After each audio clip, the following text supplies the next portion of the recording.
The pirate and privateer Jean Lafitte and his role in Galveston history.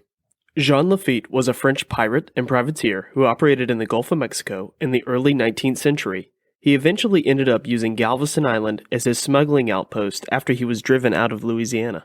People who had come in direct contact with Lafitte noted that he was a New Orleans gentleman who just so happened to be able to smuggle any cargo. This led to the nickname, the Gentleman Pirate.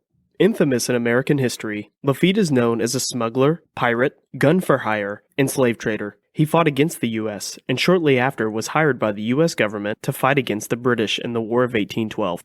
Although Lafitte's origin, demise, and actions are highly contested, his privateering career is well documented. The only difference between a pirate and privateer is that a government hires privateers for their plundering of the hiring government's enemies. It has been said that Lafitte would work for anyone who would pay him for his services on the open water. You may be asking, how and why does Jean Lafitte end up on Galveston Island? The U.S. government kicks Jean Lafitte out of southern Louisiana. Around the same time, he is hired by the Spanish government to spy on rebels in New Spain. His first mission between 1815 and 1816 was to check in on a rebel outpost causing trouble for the Spanish on Galveston Island. He quickly realized the naval and shipping benefits of an island such as Galveston. Lafitte had many followers who willingly accompanied him to Galveston. He set up a shipping and smuggling outpost, which expanded into a colony of over 1,000. There is a state historical marker where Lafitte's home once sat in the colony. It is currently located on 14th and Harborside, and is known as Maison Rouge. Lafitte's men caused trouble for the native population on the island. The inhabitants on the island were known as the Karankawa. At first, the pirate colony and the Karankawa traded and mingled socially, but tensions grew as the two groups tried to cohabitate the same island. After one of the many disagreements between the two, Lafitte's men battled the Karankawa in a battle known as the Battle of the Three Trees. This show of force effectively drove the Karankawa off the island for the last time. On top of being responsible for forcing the native population off of the island for good, Jean Lafitte was also involved in the illegal slave trade.